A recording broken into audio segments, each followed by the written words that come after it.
Hello and welcome to 8BitBones. My name is Jip, and in today's episode I'm going to be taking you on a trip down video game memory lane.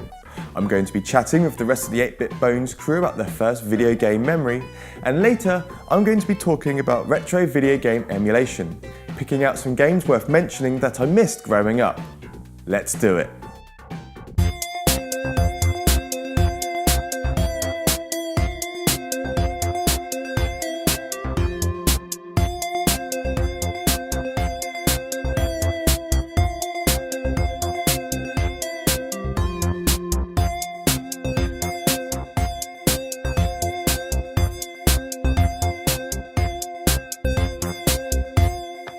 I was born in the 1980s and grew up in the 1990s. Mighty Max, Tazos, Tamagotchis, and of course, video games. You had the big boys, Sega and Nintendo at war. Mega Drive and Super Nintendo reigned supreme. However, we still had the Master System and NES hanging in there for good measure. Here I am playing my first home console, the Sega Master System 2. My first memory of gaming is plugging my Master System 2 into an old analog TV and trying to tune a picture, only to be amazed when Alex Kidd finally came through. I played this game for hours, not really getting past the first level, but enjoying it nevertheless. I love being transported to other worlds, and that is what I still love about video games to this day.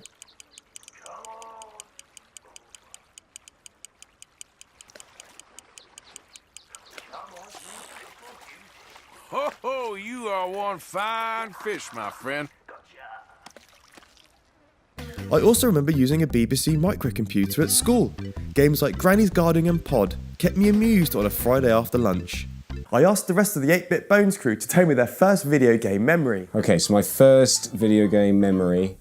Well, I remember playing Donkey Kong Country on like an old black and white television, you know, the type that had like radiation coming out of it that could kill a small pet, you know, really like dangerous times. So like I was proper young when I first experienced that. But thinking back on it, I think the first console I was ever bought for me was a Game Boy. And that came with two games, and the first game I tried was Tetris. And I remember switching it on, and I was a kid, so I didn't really understand what all the symbols were and stuff. I didn't know what was going on until that line disappeared, and then boom, my brain just switched on, and I got it, and I understood it. And it was such a simple concept, and you had to, you know, get rid of the blocks before they got to the top. And I wasn't even thinking about what buttons I was pressing; I was just doing it, you know. And yeah, it was a great experience. I think the other game that I got with the Game Boy was Mario. And as a result of that, Nintendo now have 70% of all of my income. So, you know, well done, Nintendo, on that front. You did well. But yes, Tetris was my first game in memory, I think.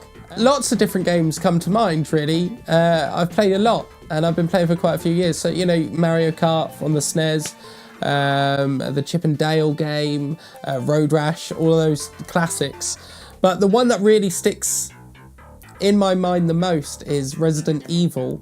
On the PlayStation 1, and me and my brother were desperate to get this game, and we finally got hold of it, and we got into the mansion and we did a couple of puzzles, but it's the first zombie really that you come into contact with, and it cuts to like an animation where the zombie kind of just turns around and looks at you. And from then on, that was it. We couldn't play the game, we couldn't continue. Those 16 pixels ruined us for life. I think we just put the Lost World game back on and ran around as a compy for a while. But Resident Evil, still haven't completed it to this day. I'm 31. I love coming home and firing up a classic console. Getting all nostalgic for a couple of hours, escaping into video games is a great de-stressor. I was a little late to the emulation party. I enjoyed collecting and playing retro games and didn't see a purpose to use it. There's something affectionate and nostalgic about owning physical copies of games. The box art, the cartridges and flipping through a manual. But thought I'd give it a try. My brother built me this with thousands of games built in. It's really user friendly and the interface looks great.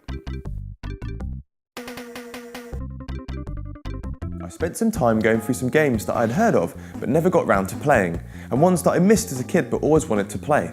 I made a list of games I thought worth mentioning, so in no particular order.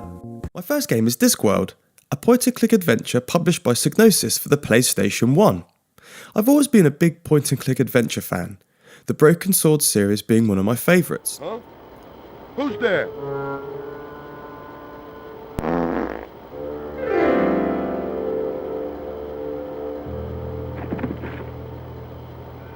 I remember having this game on a PlayStation demo disc and playing the Discworld demo a lot. I always wanted to own it but never got round to getting it. Nowadays the game is quite desirable and that reflects on the price. Replaying it now, I have to say I think I enjoy it more. The humour is really funny and would have probably gone over my head when I was younger. Ah, a swamp dragon if my eyes don't deceive me. I thought these things were filled with explosive gas. Oh, right. You play as Rincewind, a wizard from the Unseen University.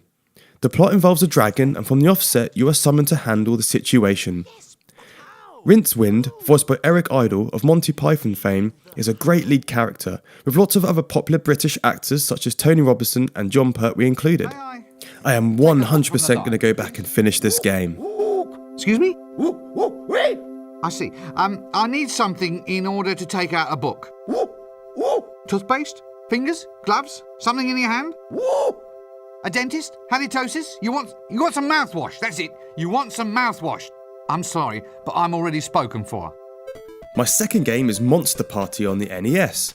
I have only recently discovered this game and I really enjoy horror-themed games. Right off the bat, no pun intended, you are greeted with these enemies who look like Danzig. Shrek 2 on DVD. Followed by these poor guys whose day is only going from bad to worse, what if their naked rear ends poking out of the ground. The game starts cute enough, but slowly takes a turn for the better.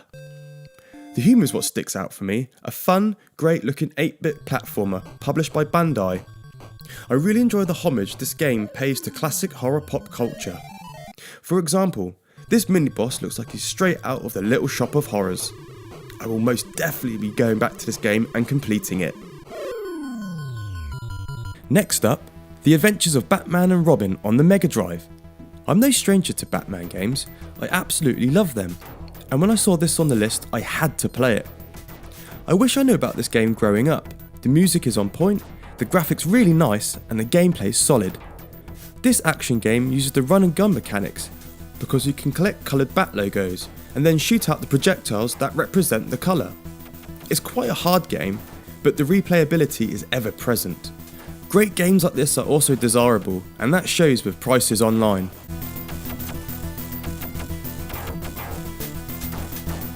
My last game is an arcade game I didn't even know existed. It's Willow, a game by Capcom, who in my opinion didn't put a foot wrong with arcade games in the late 80s and 90s. I love how it looks, plays and sounds. You play as Willow to start and later Mad Mardigan. I haven't actually got further than the second level, but I've been really enjoying fighting off the enemies and bosses. Not an easy game, but being emulated you can keep trying and trying. This game wants me to keep playing until I finish it. In conclusion, I feel emulator games are great for playing games hard to own or arcade games that would be impossible to play these days. Capturing game footage is much easier and convenient. It is great fun discovering new games, and I'll still collect retro games. In fact, if I find a game I discover on the emulator that I really like, I would probably try and buy a physical copy of it in the wild. I hope you liked this video just as much as I did making it. If you want to see more 8BitBones videos, then please subscribe, give us a like. Until next time, thanks for watching.